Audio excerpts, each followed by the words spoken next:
اقول لك ابو شيخ ابو ادريس، احنا هذا التمهيد بالديوان لابد منه السيد سولف ويعقب براخير حتى الديوان بالنسبه له يصير ايضاح بسيط. عنده معلومه تصير.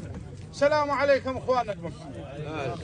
اولا انا نقول لكم اخواننا انتم اخوان ان شاء الله، شئتوا ام ابيتوا انتم اخوان. انا خابرت شيخ عمار قلت له خالي، قال والله مردوده عليك من تقول لي خالي انت اخوي. عرفت؟ عمار احنا اليوم حقيقه هاي الحقبه الزمنيه اللي مرت بينا والله كلها مروره، وشفنا العجب من جملتها هاي.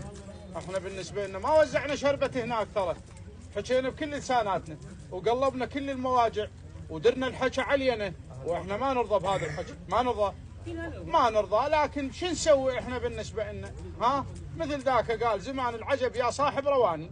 احنا هذا الامر بالنسبه لنا كله احنا نستنكره، لكن اليوم احنا وين؟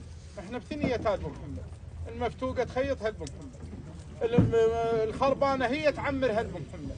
من احنا انتشاحن هاي العرب وين نقطع على مازن وعلى بيت عريبي وعلى هاي الوجوه الكريمه. اليوم نريد منكم اداء طيب واداء معروف واداء انسانيه. اليوم البهادل عثره وعثرتهم نشيطه وانتم تقولوا لهم اسم الله، وانتم هم بالنسبه لكم شو خلقكم مرسمه من تاريخ اهلكم واليوم وهذول البهادل وانتم عينكم علينا. والسلام عليكم. وعليكم السلام.